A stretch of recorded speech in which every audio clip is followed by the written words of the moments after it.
Hello and welcome to Ask the Surveyor podcast, where we explore the property world from every angle, literally. I'm your host Lee from Ashton Surveyors, and today we're diving into a topic that often gets overlooked but plays a huge role in the property value and enjoyment: landscaping.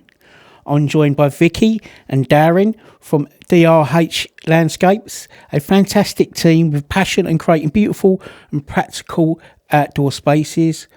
Whether you're buying a home, selling one, or just looking to improve your garden, there's a lot to take away from this conversation. Thanks for joining us, Darrin and Vicky. Yeah, thanks. I couldn't have said that better myself. Thanks a lot. So, where you've always been in Essex, both of you? Yes, yeah, man of the world, Whittam, Kelvedon, Hatfield, Peveril, Chelsea. I like the beautiful side of Essex. Yes, always been in Essex. Not for me. No, I've come from Thailand, as everyone know. Came here, live in London first, study and working in London, East London. So how long ago was that? Oh, 2000, year 2000. Ah. That's where I start my journey after graduate from bachelor degree. So 25 years. Yes, been in 25 England. years. Yes. Love every minute here. Yeah. So you wasn't a West Ham fan when you landed into Not East at all. London? No, I'm Chelsea fan. We won't go Sorry there. for that. That's Yes, all right. I work in West London and always get free ticket from my boss to go to Chelsea. Oh, right. Yes. Fair enough. There's a good reason to support them. Yeah, that's right. So have you moved to Essex? Was Essex when you met Darrin? Yes, that's right. Yes, we met and I decided to, keep relationship. No. Yeah, that's it. We have, we never argue. We always laugh, always joke to each other. Even we work together 24 hours. Yeah, that's difficult, challenging. Yeah, very difficult. Yeah, a lot of people found that challenging in lockdown. Yeah. Yeah. So Darrin, how long you been into landscaping? How long is DRH Landscapes been going? Oh, I started the business in 1987, which was just after that big storm we had. It was absolutely ballistic. It was so much work going on.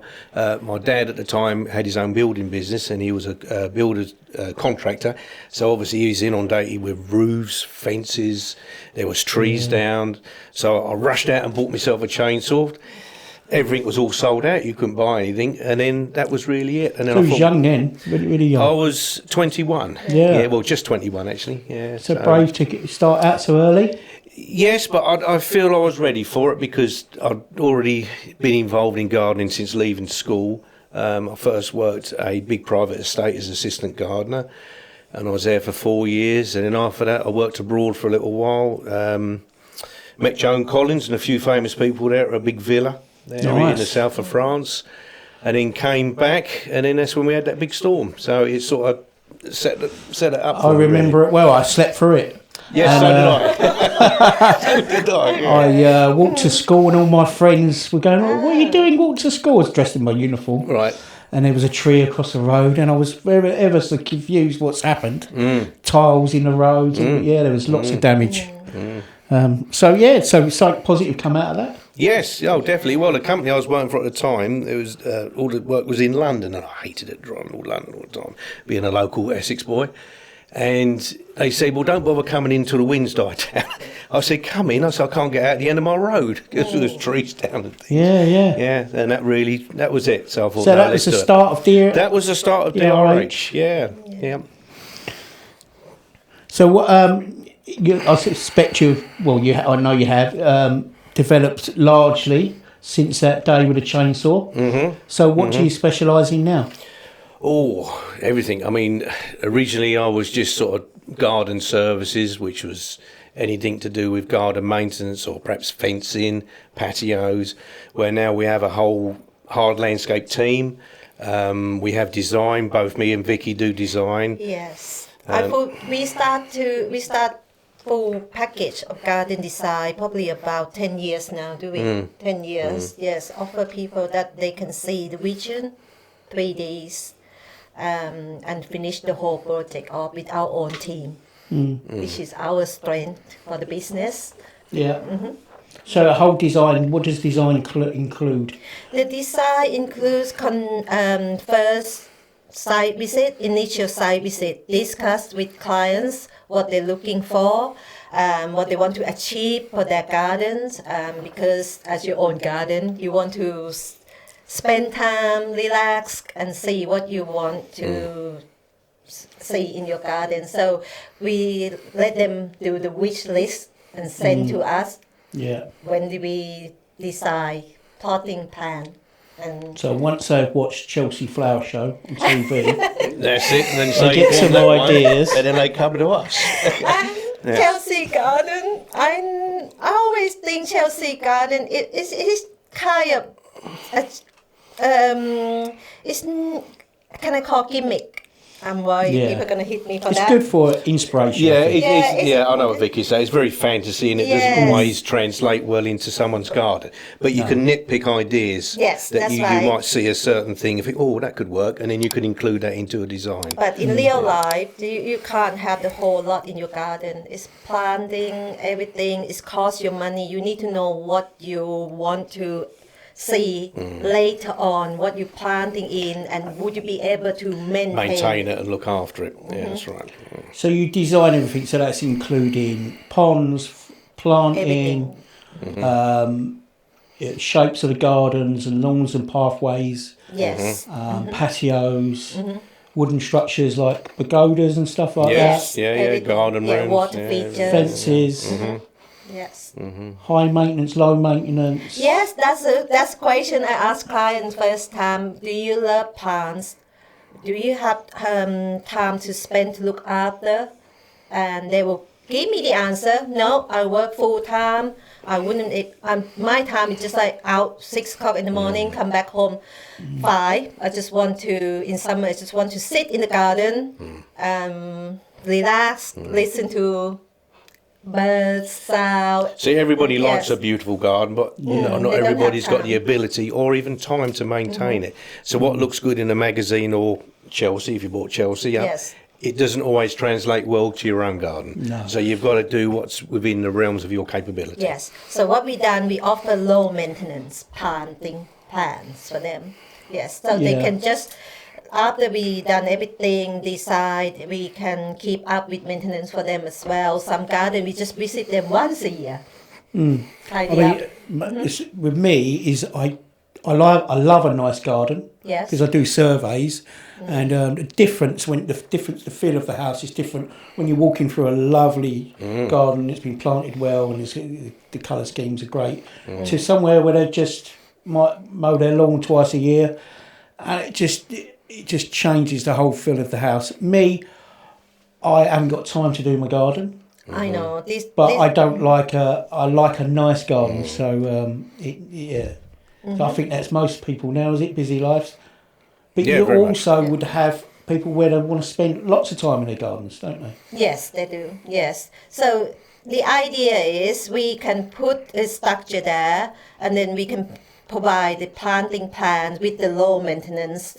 You can put the colours like evergreen, stone colour, anything like that with the low maintenance, and then you still enjoying your garden. That's the idea of what they asking us to design for. And also, as my team with Darrin Construction, we know we deliver high quality finish. I've seen some of the photos, and I must come and see your garden. Definitely, definitely. What sets you apart from other landscaping companies? Oh, lots of things. I can see Vicky's eyes lighting up here. I think mainly because a lot of landscape companies are builders.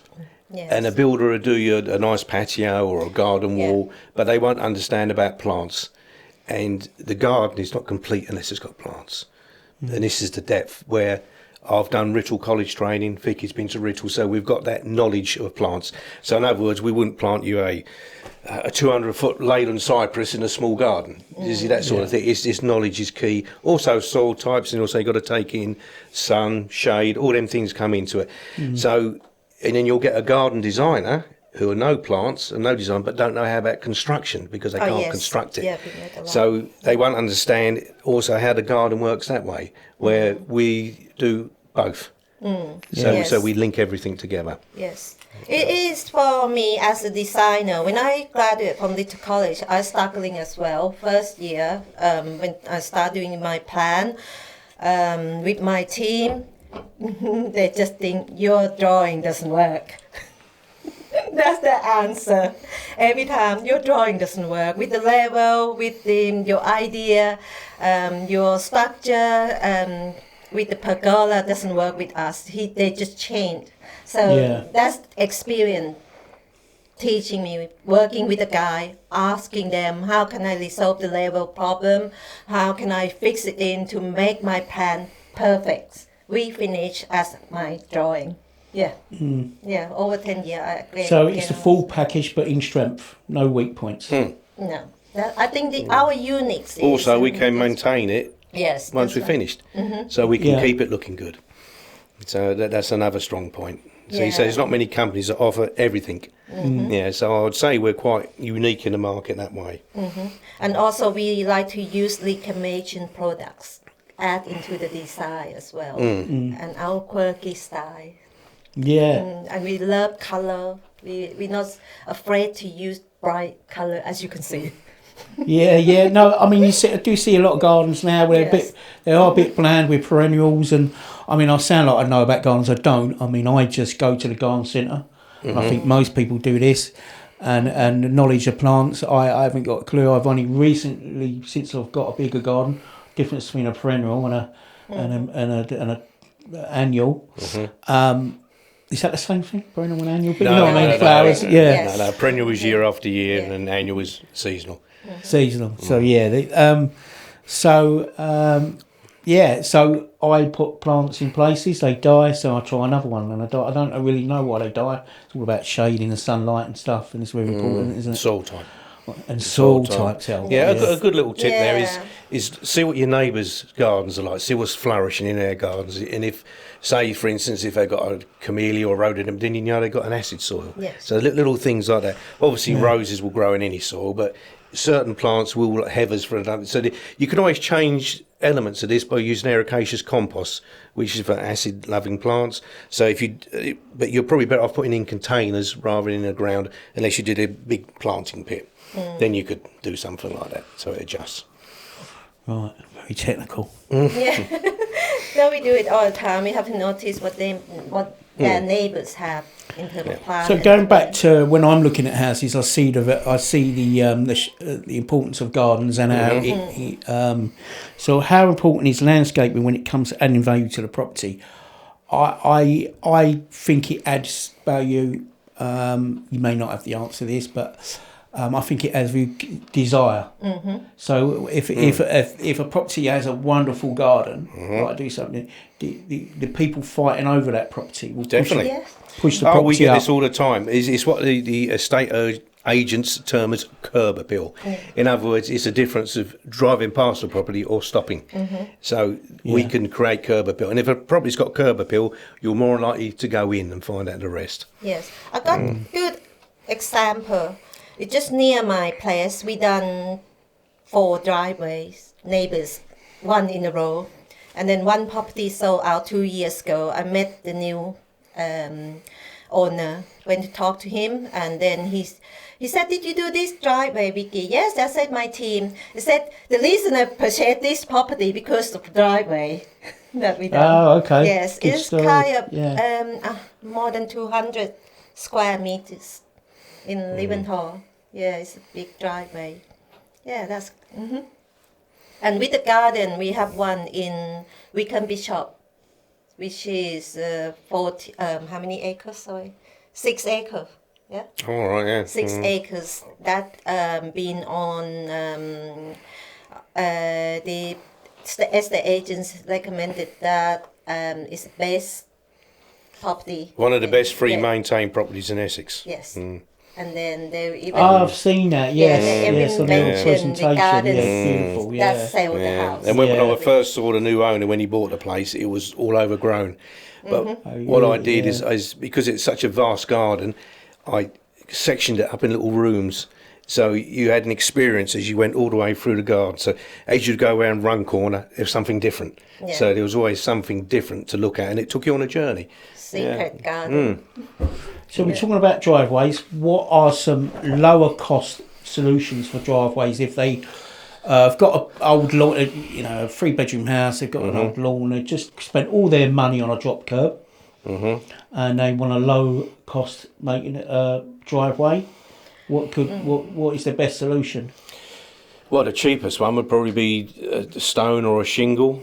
So you still have your sub base, but rather than have the blocks, then you could have a decorative stone if you want it to look more attractive. If not, just 10 mils pea shingle. Yeah, and put block frame to enhance the look. Yeah, and also it saves the stone spreading out as well. I mean, that would be a cheaper solution. Yeah. And then later on, if you did want to change it for blocks, you've already done all the groundwork. Okay, So, yeah. Oh, right, so you've done half the job. You've done half the the dog job, out, done... Well, we never do half a job.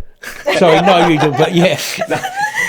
But you're halfway there, if you know what I mean. That's right. Yeah. You're halfway there. But blocks will be the best solution. It lasts for a long term, Yes, 25 years. And if it was good enough for the Romans, it's good enough for me. And how about the Epping craze at the moment with the resin driveways? That would never be a fan of it. I'm not a fan personally. I mean, with a lot of these crazes, this one come over from America, where all their Disney theme parks are all done with red, yellow resin to create the Disney look. And obviously it's something that's then come over here. But personally, and I don't upset people with this, I'm not a fan of it because resin is porous.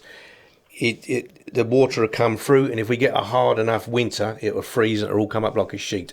And especially with a driveway, turning a car with power steering and things, which is why I don't get involved in doing resin. Yeah, I could have gone into the resin market. I could have got in with the craze. I like it on a path, or something within a garden. There's a different design, especially if you've got like gravel paths, obviously, because it's solid. So within that side of the thing, I like it, but I'm not a fan for a driveway. And plus trying to keep it clean because you'll still get moss and things growing up. It's similar as artificial turf. I like a little area of it. I don't like the whole section, big, large, square area for resin bond, like driveway. We just put into design, like a little area, pathway. I worked on Walthamstow Dog Stadium. And in their garden, between the big blocks of flats, the communal garden, they done all the pathways in it, and where it used to be the dogs, they done the dog colours and numbers. So it's as you say, for Disney, it's adaptable for that, isn't it? Yes. Okay. So block paving is still the one, is it? Natural stone or? I think so. I mean, there's such an array with blocks as well.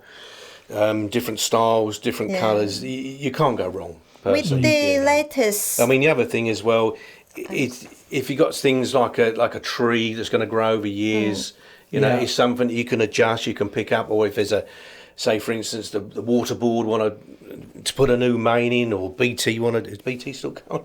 Or it's something you can take up and put back. But obviously with resin, no, you can't. You can't. Because you leave a scar there. Yeah, exactly. And it looks horrendous. So if you do get some damage with block paving, or if you get a leaking car, you got a stain in it. You can change the blocks, quite easily. We spoke about cost saving tips on driveways. What are some cost saving tips for gardens? Cost saving tips. Ooh.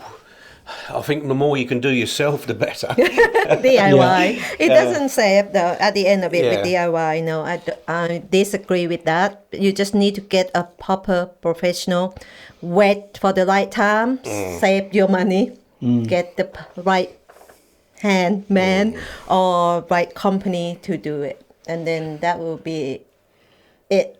If you have to see as well, if you buy this property, how long you gonna stay there? We always ask clients, do you have budget? And if budget is a key thing. Yes. Yeah. And if they give us large budget, we always care about clients as well. We ask how long you're going to stay here. Is it worth it to spend that lot? And then you just stay about 2 years, you see? So that wouldn't save them any money. But if they stay 10 years, we go for it. Yeah, I think that the longer you're going to stay at a property, the more enjoyment. I mean, I look at a garden as another room to the house. Yes. Where you're going to spend time. I mean, we love our garden. We love it. Yeah, we love everything. You know, we spend as much time as we can at there because we enjoy it. Yeah. And that's how a garden should be. You should come home and feel, I said, I'm going to go out and retreat into the garden. Yeah. So some cost things would be, sorry, my voice is going. So some cost tips would be research your plants if you so you're not like me, keep going down the garden centre buying plants, especially around my tree bit there. Every time I put a plant in there, it dies in a couple of weeks. So if you're going to replant your whole garden, get a planter plan.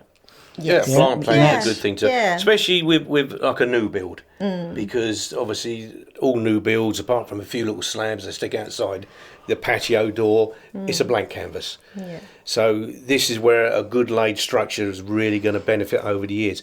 If you've moved into an older property that's got an established garden, it might have been, say, an older couple of there, so it could be overgrown, or they could be just putting bits here and there everywhere, and it just comes too clogged.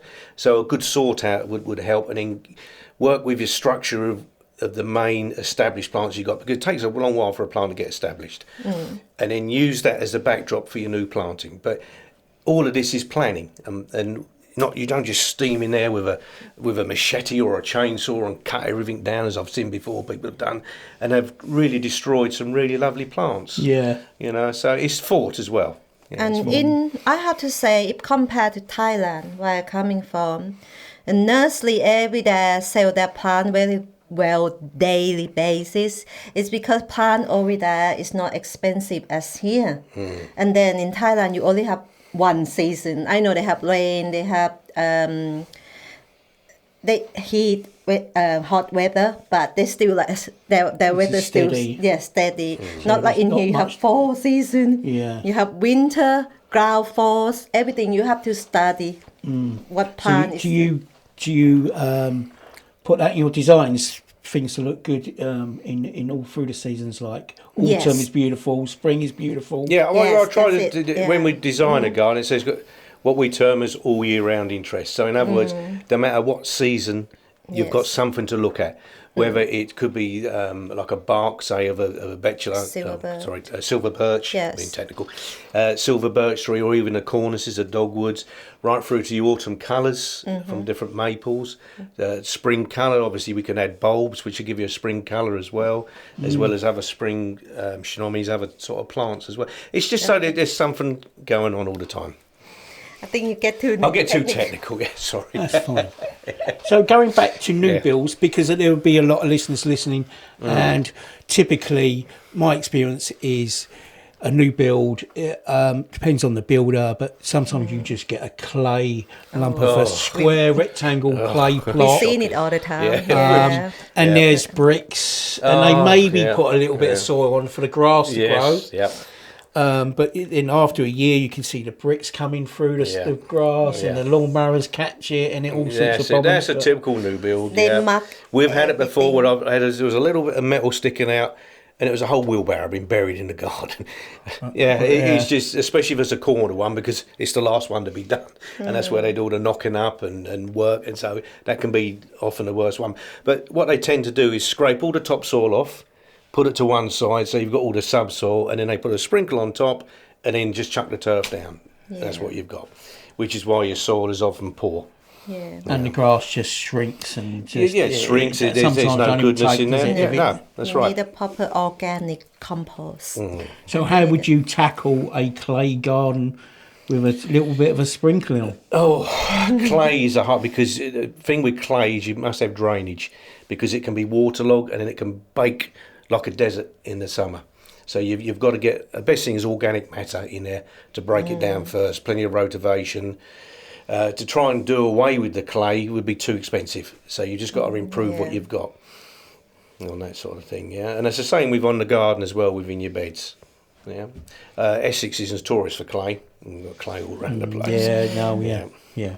We had an episode recently where the structural engineer was talking about relation with clay and trees and how that causes problems with footings and stuff. Yeah. They use clay boards in the footings. So, Clay boards like polystyrene. Oh, okay. 'Cause I mean, but the older properties, modern properties have, and even the oversights are filled in and with clay, and I've seen it at Shenley, but now they take the oversight out, the middle of the oversight. So keeping on new builds is just improving the clay. I keep adding soils, good soil, top soils, keep forking it in. Keep enriching. Yeah. See, this is a nice thing with buying an older property, because all that work's already been done. Yeah. You've got all that in there, which is nice. Yeah. But so much with the new... I mean, one thing we like to do with new builds is put raised beds in. I mean, the cheap alternative is sleepers. It's like timber construction, and then you can import the soil, so you're starting with a good basis. Okay, so Also it's easier to maintain as well. Yeah. So that's a good as long thing as to you're not do. increasing the ground around the footings, as a surveyor would tell you, it starts bridging the damp. Oh, no, not up against the house, no, in the garden. But in the garden. In the garden, along the fence line. Yeah. I heard a tip from a gardener. I bought some perennials 2-3 years ago, and they didn't really do anything the first year. And they said the first year they sleep, second year they creep, and the third year they leap.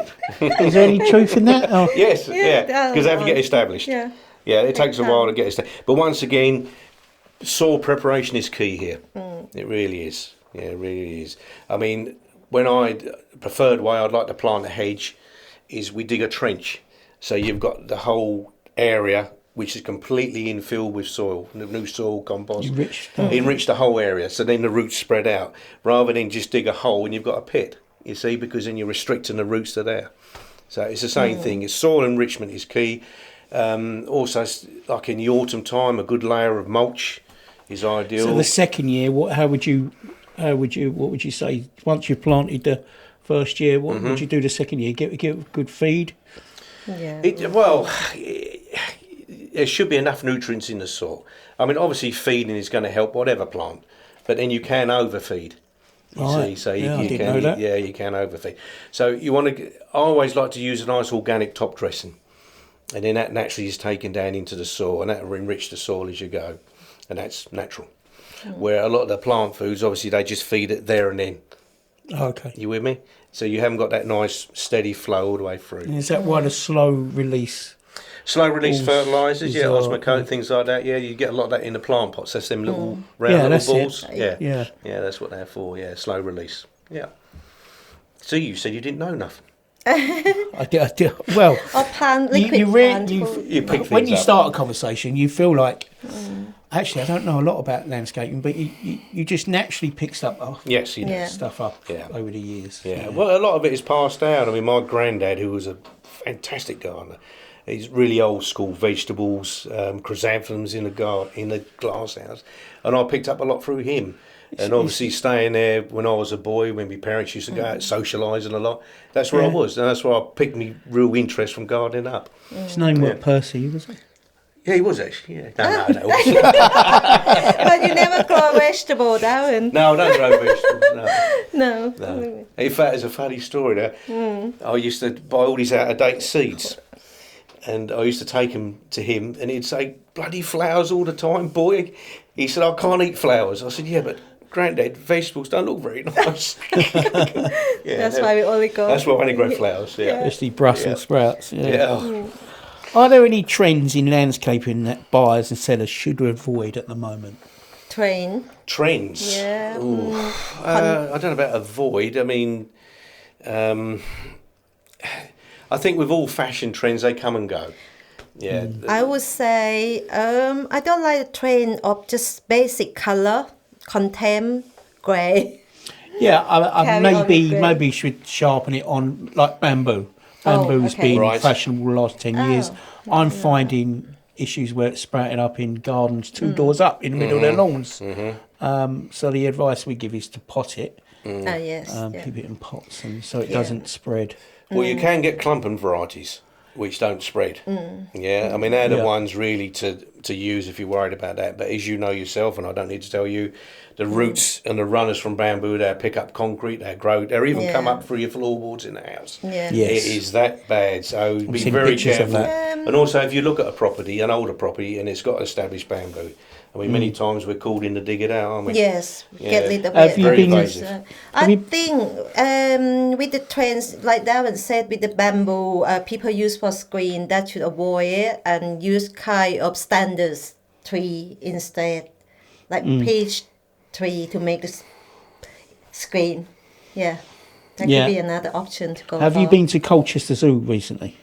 They use bamboo and it is sprouts up it's because Everywhere. absolutely everywhere. They've got people there just constantly trimming it all the time, cutting it down, and okay. Well, it's very invasive. It really it Yeah. will. it is, yes. To take it Yeah. over. Yeah. Do you ever come across Japanese knotweed? Knotweed, I was Knotweed, waiting for that oh. one. Yes. Yeah, the famous Japanese Yeah. knotweed. Yeah, that's another one. We got Yeah. where is it? Quite large. We took the picture with Malcolm that time. Japanese knotweed.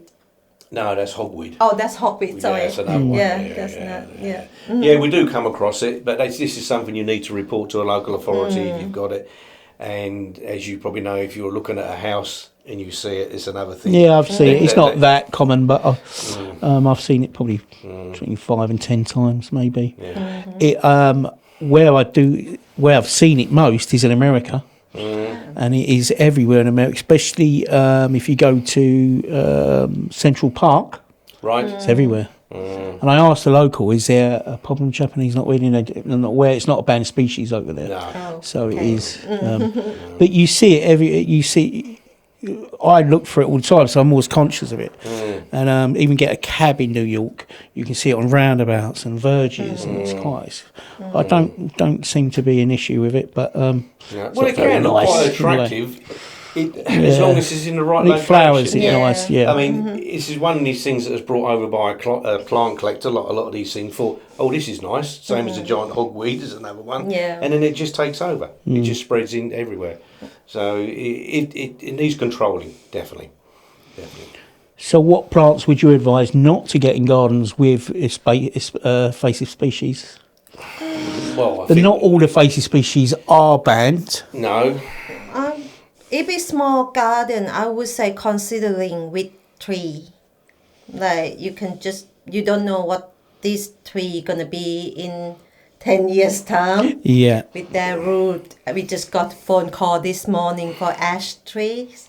The root is damaged. Their patio lip it all up.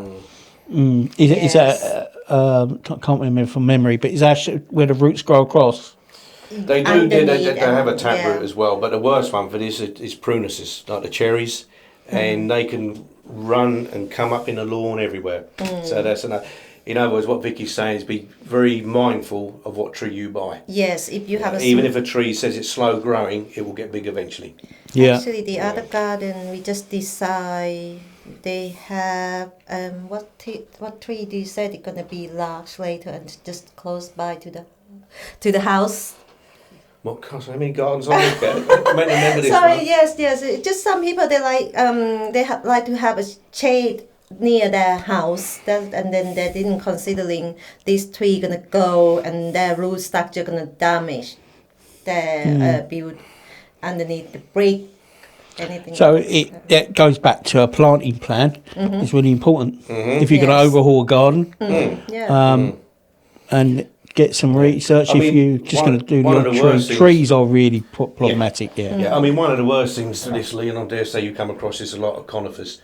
And when people plant Leyland cypresses, obviously it's a hybrid, and I mean, these will get over 200 feet if you let them. I mean, we're talking about a forest tree here, and they plant them as a hedge, which is fine if you keep it under control. But they plant it down the back of the garden, forget about it, it gets out of control, the next person moves in, and then they've got all these bloody trees everywhere, you know, and My house. you'll never make a hedge out of it then.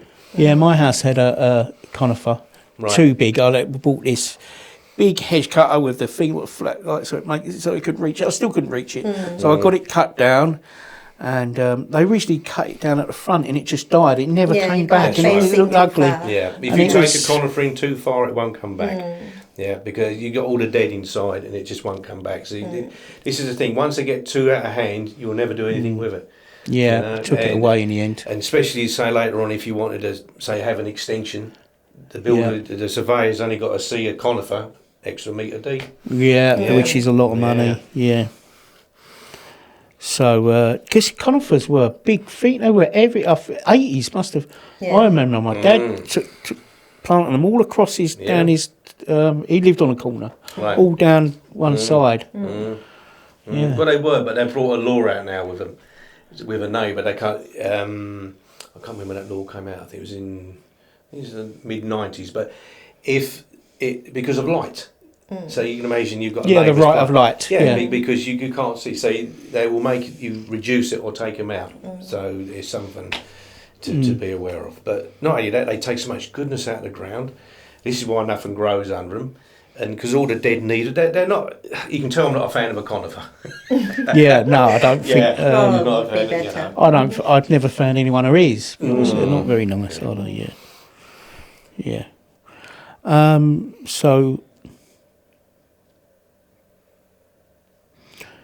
So that comes on to the question: what are some of the common landscaping issues you come across that can cause concern for buyers and surveyors? I mean, we touched on trees, conifers, Japanese especially knotweed Soil types, also. clay, as you're Yeah. saying, because there's been other. And I looked at one property a few years ago, and they wanted a patio and some walling. And first of all, they had a big oak tree right at the top of the garden, big established oak. We had a TPO on, and they're on a clay soil as well. And I looked at this and I thought, No. I don't really want to get involved. yeah. For there the was too many issues. for the watchers and listeners, TPO is tree preservation order that Yes. you can't cut down, and you get a massive fine. It's it's an offence to do that. Yes. And then if we lay patio on the clay soil movement, this is what we have to. The shrinkage, Be careful. shrinkage and heave and shrinkage. Yes. In my garden, I don't know if you noticed it, there is a massive conker tree. Right. I want to show you actually, but it must shed a wheelie bin full of conkers, and 40, it's not even it's my neighbour's tree, and 40, I've only got 40% overhang, and the stuff what comes off it, but it's a beautiful tree. That's got a TPO.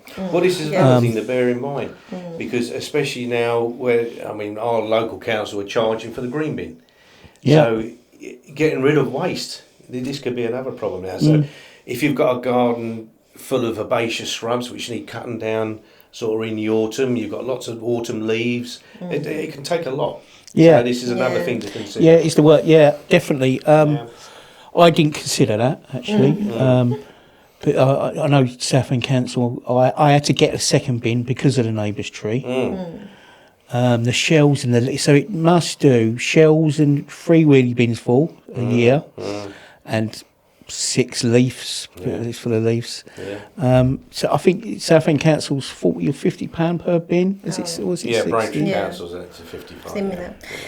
An additional one is another the same again. And I'm going to cheer you up now. It's only going to get bigger. Yeah, I know they got to find money somewhere, haven't they? But we won't touch on politics. We've got our views, haven't we?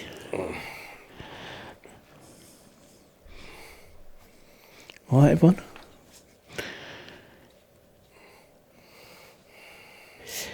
How can poor landscaping affect drainage and structural integrity around the property? It's a lovely one, isn't it?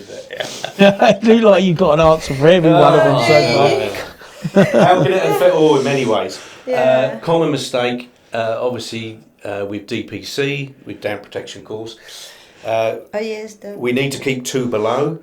And often people, They didn't aware, and then the down. either a do-it-yourself or a poor builder or a landscaper won't consider drainage. Where the first thing when I look at a property, I want a new patio, I think, right, where's the water going to go? Can I tip it towards the lawn? Can I tip it towards the bed? Yeah, so drainage is very important. Yes. So poor landscaping could end up costing you a fortune if you've got damp in the walls. Definitely. Yes. We just had a client who I surveyed the house about a year ago. Said it was damp. Yeah. Raised grounds and patio on top of patio on top of patio. So it's and even gone over the air bricks and stuff. Oh. The owner, I gave advice to take down the drainage, put some French drainage around, bring down the down the level, put French drainage in. Was it an older property? Yeah, it was about 1930, Southend it was. Wooden floors? Yes. Yeah. So solid walls. Right. So just acts like a sponge. And what they done is they got a damp specialist in, didn't follow my advice, got a damp specialist in, who done cure, not prevention. So they tanked all inside of the walls. Right. So the problem is, they just done it to a metre, it pushed all the damp over, so that you see it come in. You can see in a line all the way around the house, where it was still rising. It was still trying to come out. So it's really important to do prevention and not cure, because prevention only prevents it in that one area where water will just find another way. So ground levels is really important, as you know, and good drainage around the base of the wall, especially if it's solid wall. French drainage. Do you still put it in? Yeah, drains. Yeah. Crazy. I mean, up against that. I mean, especially if there's no easy way of tapping into a water court, a drain run, and then we would do that. But I always like to fall the water away from the house onto a lawn or onto a bed. But a French drain also just acts as a little bit of a breather strip as well. They have another option. It gives the sorry. Yeah. They have another option for driveway, but it's not like cause effect, fully cause effects. It's permeable paving. block. Some heavy. local authorities will assist on that. Yes, with new build, they probably 5 years ago in Chelmsford, they have like regulation. You have to have this type of blocks, but after 6 years, you have to reset it because it can easy to drop down. So for the viewers and listeners, Yes. I know what a permeable block. Can Yes. you explain what the difference is, a standard one and a permeable? Yes, And Darrin can explain for this as an underground construction. Okay, so basically a permeable paving would have a sub-base where the water can run through, so it drains away naturally, and the joints on permeable paving are a lot wider, and then you fill it up with a very fine grit. Now the downside to this is weeds love to grow in that grit. Oh, right, yeah. Yes. So The easiest way I would explain it looks like cat litter. Yes. A little bit. Yeah, very fine. Visually, to the untrained eye. Yeah. So there's like, when they butt up the blocks, there's little nibs, isn't there, to stop them going together? Yes, Yes, there's that's quite right. a little, Yeah. there is quite a big gap in between them. Yeah, But I've it seen helps yeah. for the drainage. And it's a lot more expensive to have a permeable driveway than what it is a traditional drive. So you're for that forever weeding it.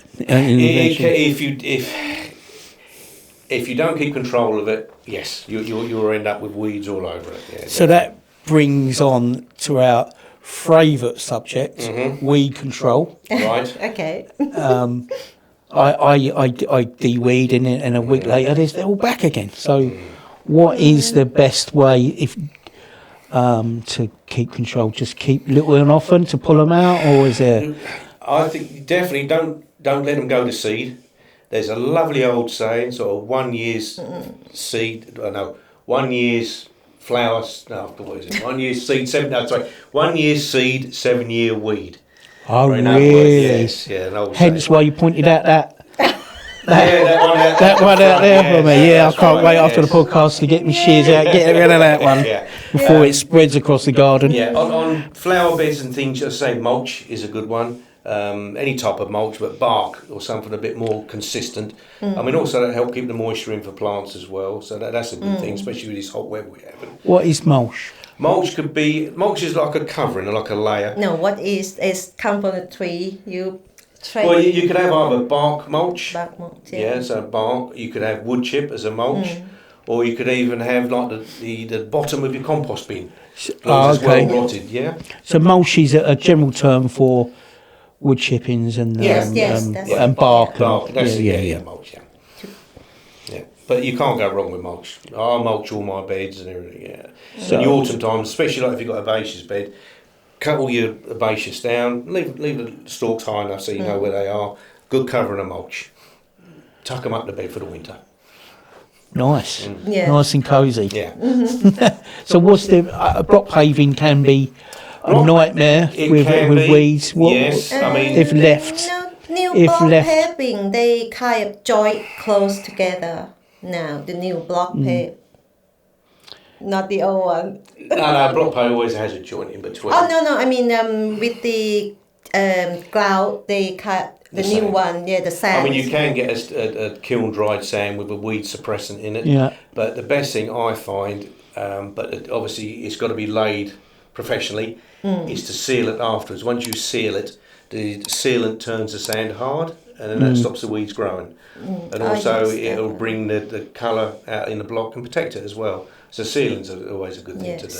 But it need to be professional to do it, because if you buy from garden centre, sorry to say. Yeah, there is. A family member does jet washing and stuff, and he said that the stuff you buy from a certain DIY store isn't brilliant. It's very watery, but it's £12 a tin, where the proper good quality stuff is more like £100 a tin, is it? Something like that. Yeah, and £160. £160. It's gone up. Even our one, commercial one, they put on the tin that can guarantee only 1 year. Only 1 year, sorry. Yes, that's it. And then you have to reapply again.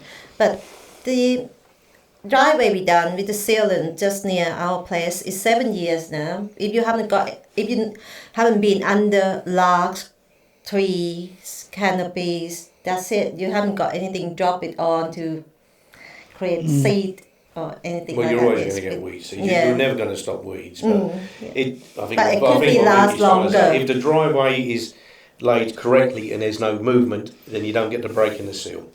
Basically. So if a homeowner buys a old driveway and it's got the weed problem, what is the best way, Vicky, to get rid of these weeds? Yeah, like Darrin said, it's kind of leave sand and seal it to get rid of the weed grow between. But as I said, we could give guarantee just 1 year. It's good if they have a large bedding pond, big tree under that area is under canopy. You can have another seed drop on the drive. That's it, creating new weeds. To get rid of the existing weeds, weed killer or manually, or weed killer is best. Weed killer, because you need to kill the root. Because even if you try and hand pull a weed out, especially with things like dandelions or docks, anything with a big tap root, you're not going to get all the root out. And if you don't get all the root out, it comes back. Yes. Budleys are another one. I'm talking about a very bad driveway now, but they will easily drop a seed in between the joints and off they go. And they're another real perennial nasty weed. Yes. I've seen people sweeping rock salt or salt into gaps. Is that a sodium? Well, yeah. Is that a good idea? It used to be a sodium hypochlorite years ago, but they don't do that now. With a lot of these, the best thing, if you've got perennial weeds, garden centre or places like that, you want to look for a systemic, something like a glyphosate base, like a Roundup, although it is a fraction of a strength of the commercial grade, but that's the sort of thing you want to be looking for, because you've got to kill the root, and if you don't kill the root, it comes back. With annual weeds such as groundsel, grasses and things, yes, a normal weed killer would kill them off, but you really got to kill that perennial root. And you need to do that first before you start thinking about sealant, because a perennial will be strong enough to push through. And it got to be commercial one, I have to say, because, as you said, Roundup, is it? Roundup is a common. Yes, when I can I say this? If it's not like just cut it off. When I'm at little college, they even said you can even drink it. It's not strong enough. That's all. It have to be proper commercial herbicide. It's out for the public, that's fine. Yes. Yeah, or a flame gun. That's another good thing you could use. But once again, that won't kill all that perennial root. Okay. Yes. Yeah. So persistence, really. You just got to keep at it. Yeah, treat it. You got to keep at it.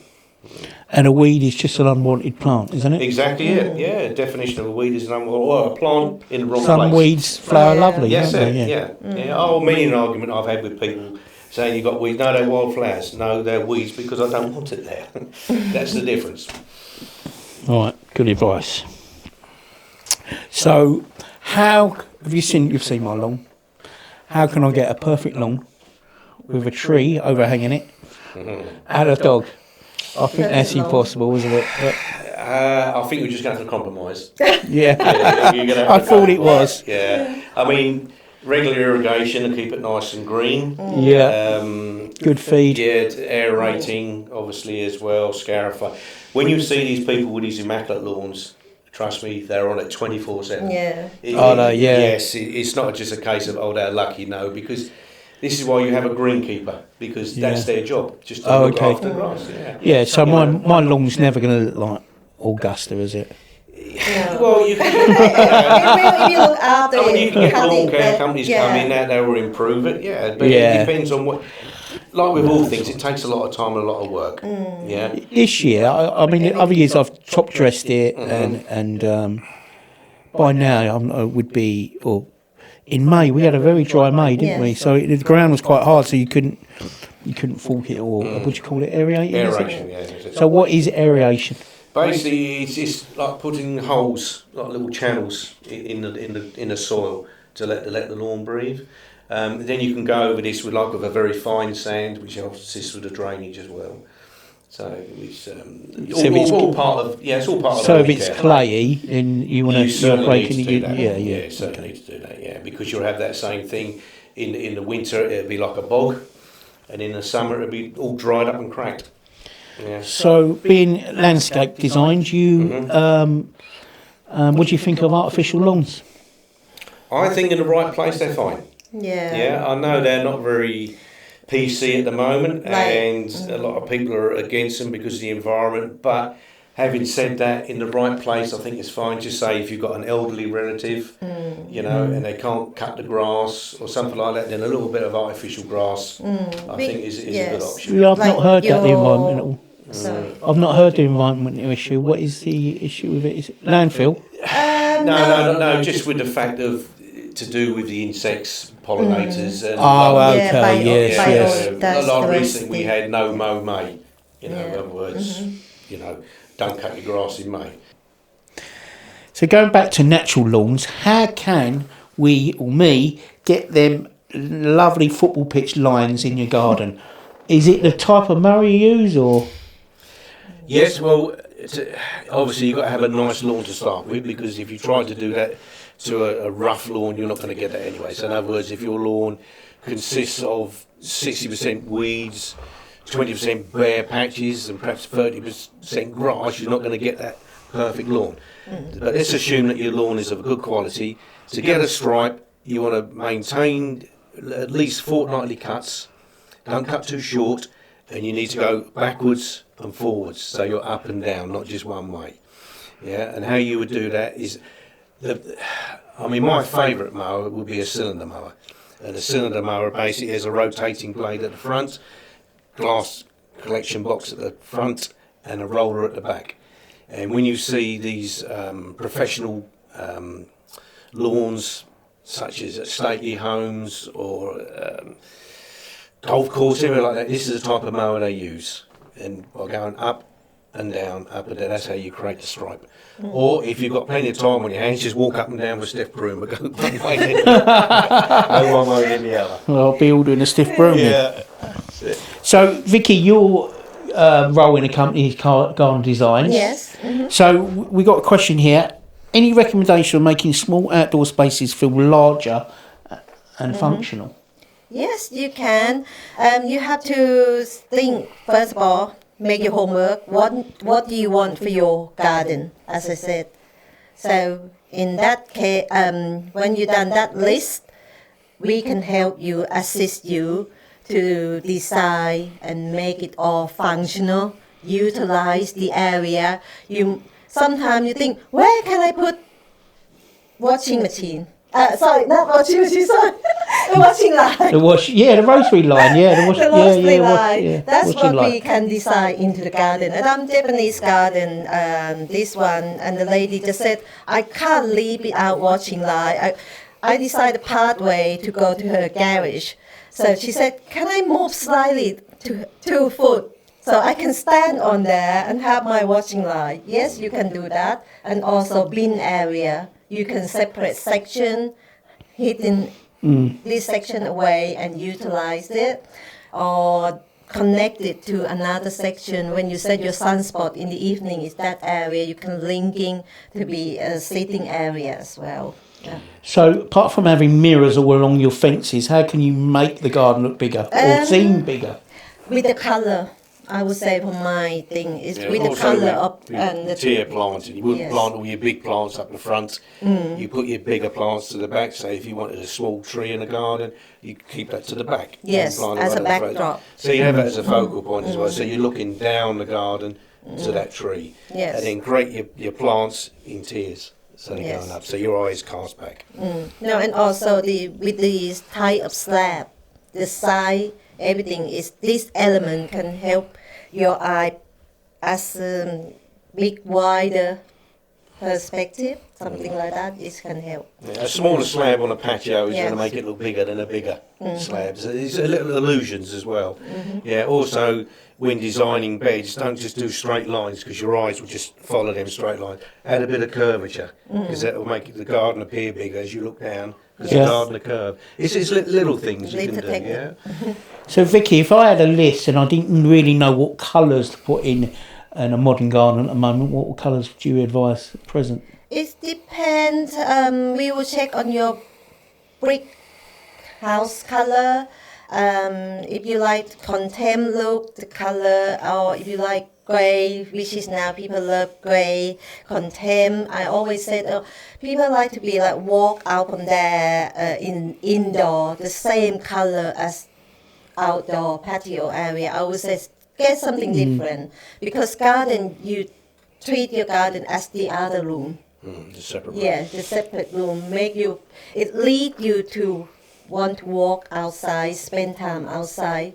So that's what I can suggest you. So every time I go Greece, I am amazed by the deep greens and the whites with the buildings and the deep blues. Yes. It's just so classic and stuff like that. You can do things like if I wanted a Greek looking garden, you could do that, or if I wanted a Thai looking garden, Japanese garden. Definitely, definitely. Any style, we will ask you first what style you like, and then after I decide the structure, with the plant, it's going to be hard to bring from that country. You got to see what is suited for this new style that like you wish on. Like for example, like Japanese garden, we'll put Acer, like that type of plant. So it's really important that you've got the knowledge, which you have.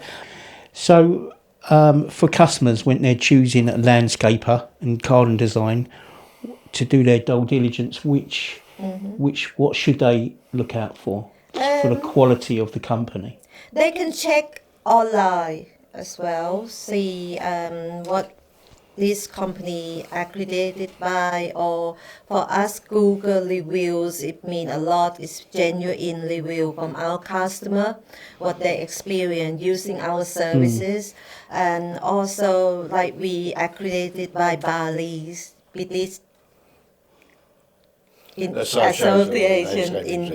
But yeah, basically what Vicky's trying to say is do your homework. Yes. Don't just look for the first one or the first one that's available. No. Yes.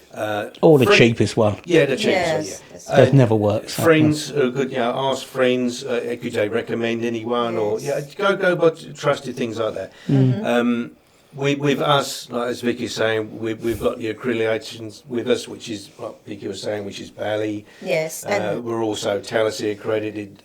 Who are these? What are these companies? Sorry. With Talisi, they supply building materials.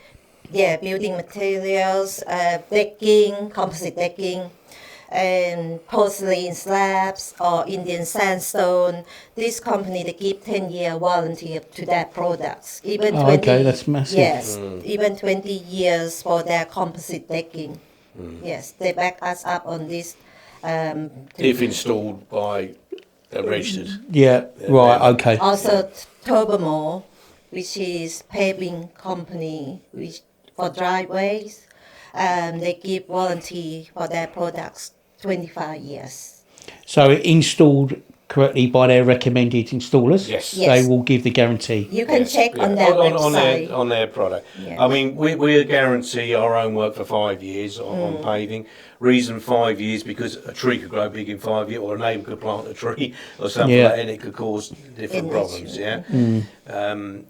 But this is where you've got to use your homework, because there are so many people to say, yeah, you know, I'm a landscaper, because they can lay a few slabs. But can they lay a few slabs correctly? It doesn't mean they're a garden designer, and it doesn't mean they're a Throw in a horticulturist. few red robins in, like I did, I got actually last week. I got this quite good example again. It just the client's phone and then want to arrange site visit. They were said that parent have driveway done less than a year, and now it start to sunk in some area. A few area, and they were asking me if we could reset the blocks or rectify just a few area that caused the issue. I said, it sounds like it's a whole lot. You have to relay, do the proper subbase, and I advised him, why don't you get back to the first installer, the previous installer.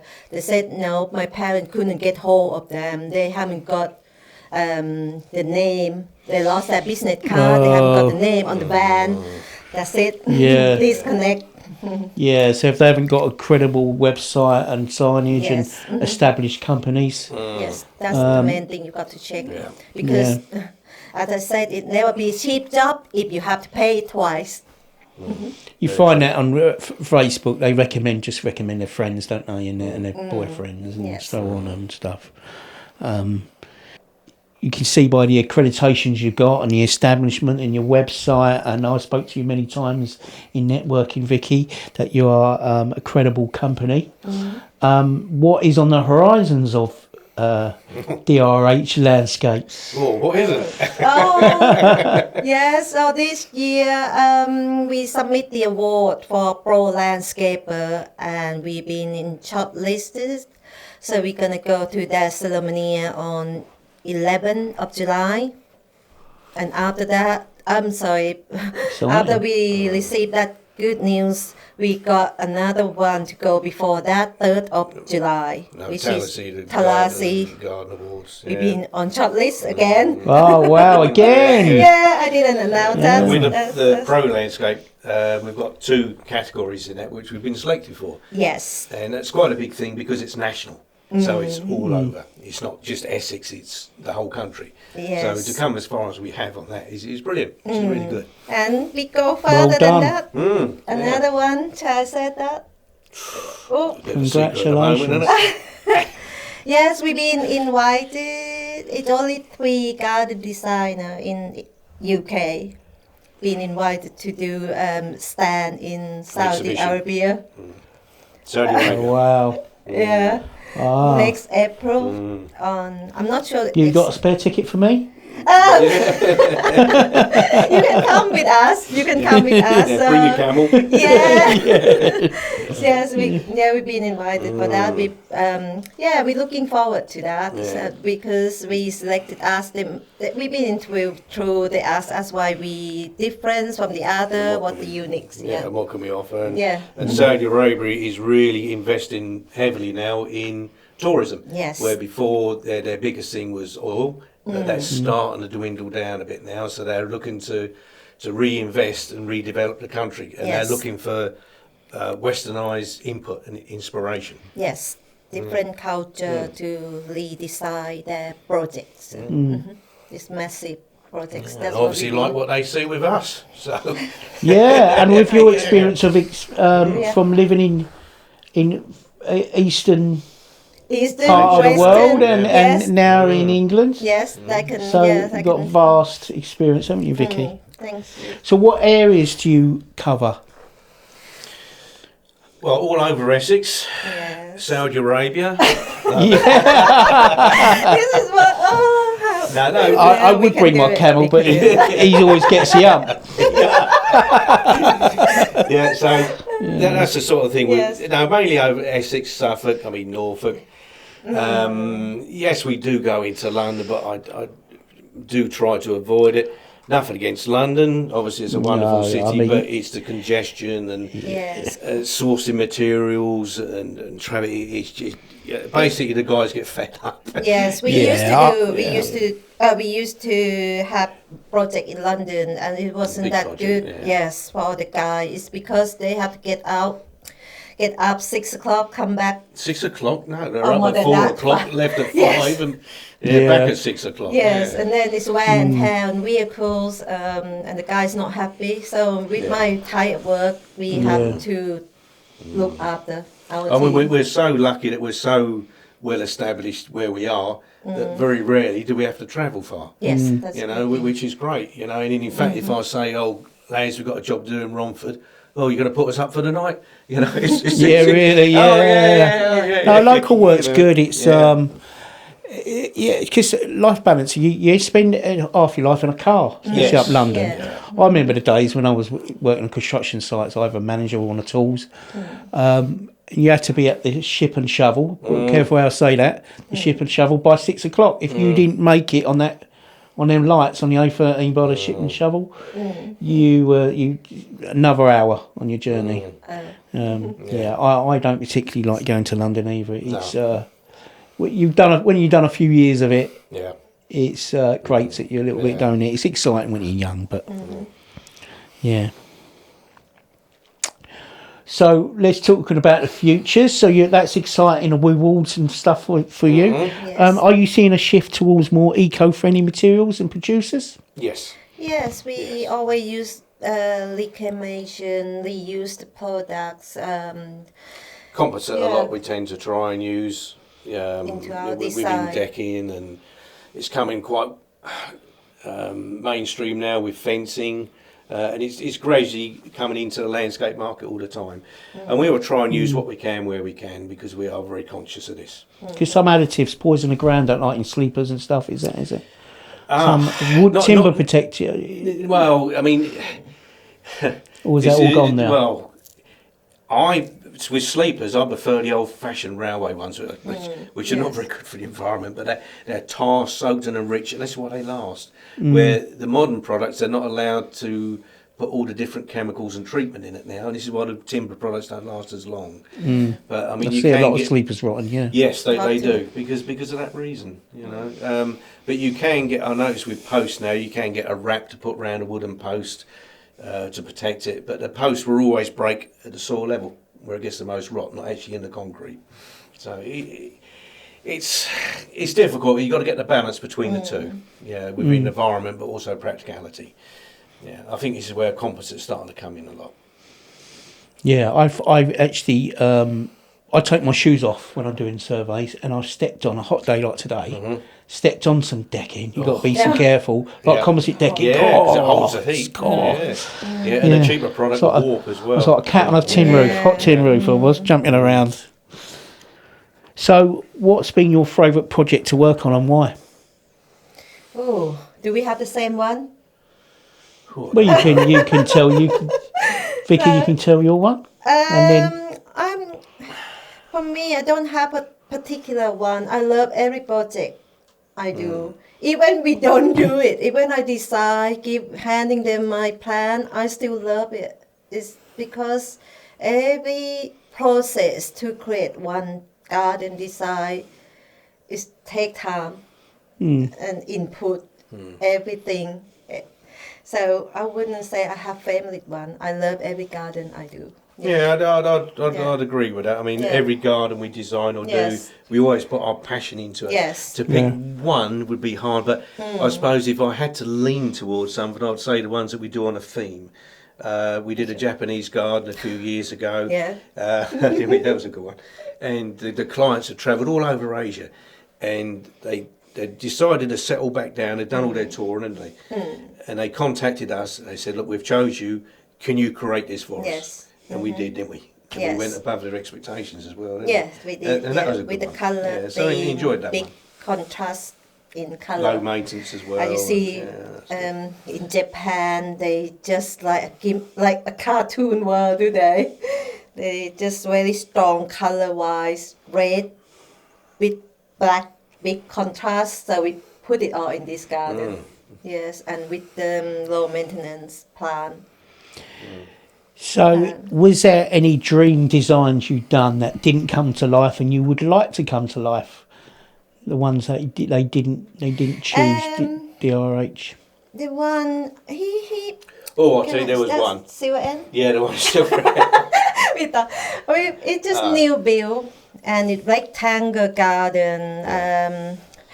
I never met him. He contacted me and then he just paid deposit for design. So we went on site to see his mum. And then on the phone with him, I said, "Okay, we're gonna do. What's your wish list?" He texted me on WhatsApp. I said, "Yeah, we always ask, say, Yes. what. There's no point us designing a garden if we haven't got a key element that they'd Yes. like to see. Yes. So we say, well, can you give us a wish list to give us, and then we'll put it into a design." Yes. What happened is we design everything on that one and ask when he said he want this, he want that. What he want is large patio kitchen garden, outdoor kitchen, and herb garden, and step up, walk to another patio area. Can I just cut in there? In a minute, sorry. And walk over water. And then hot tub. Right, okay. So I just said to him, the only thing you didn't ask for that design is swimming pool. Right, yeah. You can change your lawn to swimming pool. That's it. Fill the Trying whole to pack up. in too many things. Well, Yeah. basically, it was a new Ask build, for everything. and the garden sort of went up. Yeah. So it went up on a I gradient, forgot. and then you had the garage come down the side, and there was a little bit there, and other than that, it was a rectangle. And this Vicky was saying that the wish list was, Very tight, it was very- more like a fantasy list. Yes. I mean, Yeah. to have a kitchen garden area for a start, which is not the most attractive thing to see. So he wanted to grow them sort of things there, but he wanted to keep it quirky. Then there was a walk over water feature. So basically, as a water feature, then you can actually step across it as well. Yes. So we're talking like height, and then like a little river. Yes. Yeah. Then he wanted a pagoda area with a hot tub. Was a large patio. Yes. Yeah, pagoda, and then a large patio, and then what was the other? There was something else. Can't There remember was- now. So. So it had pergola garden. Anyway, there was a lot. Yeah, And to try and okay. cram all this in a small garden and make it Yeah. look nice Yes. and It's attractive. impossible. And we did it, didn't we? Yeah, we did it, Yeah, and we he did. loved it. He loved it. He But just he didn't love the price. Oh, right, yes. No, I and can he imagine. He still keep People's in touch. expectations Yeah, are not He always. still keep in touch with me year after year. I still like your plan. I'm gonna make it happen. It's just a budget. Yeah. But it's just going up and up with prices going up and up. Yeah. Well, this is the thing, and we've had this before, where we've priced a garden, and then now come back to say, okay, we're ready to do it. Well, everything's gone up now. Yeah, See, especially because- after COVID, the materials went up 50%, Yes. 100% in Yeah. some cases. Yeah, in fact, I quite liked COVID. I shouldn't really say that probably in that way, and you might even decide to cut this out. But to me, it No, gave me nothing gets cut out. it gave me a break. Yeah, Yes. and I spent quality time at home in the garden, and I loved it. I grow a lot of vegetables. and I that really, time. and our garden was fantastic this year, Yeah. wasn't it? Yeah. Yeah. And then when we was allowed to go back to work, because they said because you work outside, and and the roads were quiet. But the only thing is, we couldn't get any bloody materials. Oh yes, No. yes, that's Yeah. right. You couldn't get it. Oh, Yeah. yeah. Well, Yeah. shit, plasterers fighting over one bag at a plaster and stuff like that. And Yeah. I was Oh, only it's- giving three bags of plaster out a day to Yeah. plasterers. At Yeah. that time, Plaster wars. yeah, we about 8 weeks or 3 months to order just Indian sandstone. Yeah, we start to stock up in West Telehandler. Yes. So, what lead times if you for materials at the moment from design, when they complete design, when can they expect the garden to be started?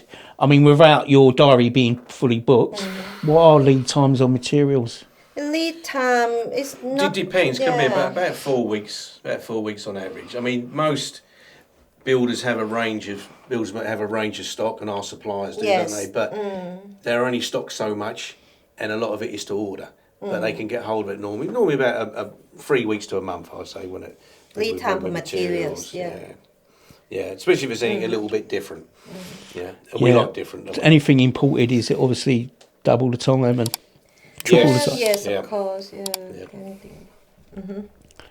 So, how can customers get hold of the RH Landscapes apart from the normal socials? Look on our website, drhlandscapes.com. So I could do a Yes. Google search or just give us a ring. And the number is? The number is 01376 514142.